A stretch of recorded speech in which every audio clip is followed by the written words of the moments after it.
Welcome to a day in the life at the National Marine Life Center from the perspective of a harbor seal patient. My name is Plum and I am a harbor seal pup. I am here at NMLC because I was separated from my mother when I was still just a pup and maternally dependent. Every day of the year, dedicated volunteers, staff, and interns come to NMLC to rehabilitate us for release back into our wild ocean homes. Our day starts at 6:30 when the interns and volunteer crew arrive at the hospital and wake us up.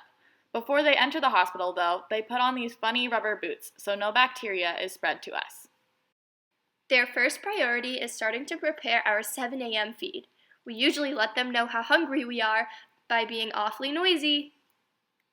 Some of my friends are still getting tube fed, but I'm advanced enough to be eating fish all on my own.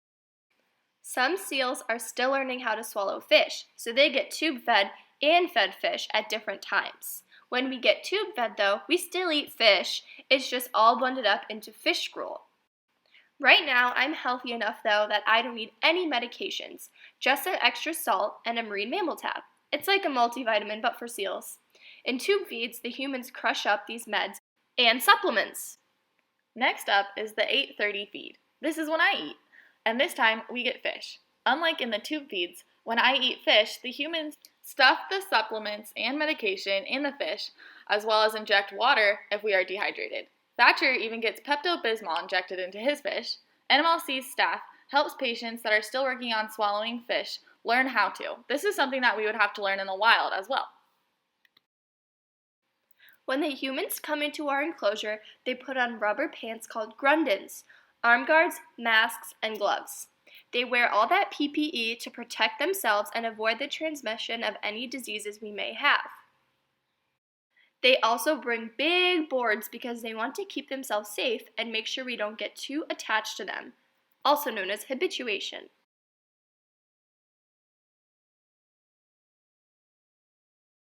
After every seal is fed, the crew cleans all of our enclosures for us. In order for them to safely and easily clean our enclosures, we have to leave. To make that process easy, they have us sit in crates, just until our enclosure is clean, which usually takes around 30 minutes. The crates are also helpful because some of us need to have a nebulizer treatment, which is done while we wait in our crates, so we can get the most out of our treatment. My friend Marble gets these treatments daily. To clean our enclosures, they start out by rinsing them down with water and getting rid of any feces that may still be in there. Then, they use dish soap and brushes to scrub our enclosures really well and get them sparkly clean. Then they rinse away the soap and begin to disinfect. They disinfect the whole enclosure and let the disinfectant sit for about 10 minutes. After 10 minutes, they can rinse away the disinfectant and we can go back into our enclosures. When we return to our enclosures, there is a pool waiting for us so that we can have our swim time. Swim time is our favorite time of day, maybe besides eating. Swim time also helps us build stamina and muscle so that we can swim for long periods of time when we go back into our wild home. Some of us even get fish school, which is when one of the humans guides a fish around the pool so that we can learn how to track and catch fish. This is some of our first introductions into eating real fish. This is a video of my friend Derby learning how to track fish for one of the first times. After our lunch, now it's the humans' time to take a break and eat their lunch. Usually we use this time to take a nice nap in the peace and quiet. This is my friend Derby. You can see him yawning and taking a nice nap. Then the humans come back to start their afternoon shift.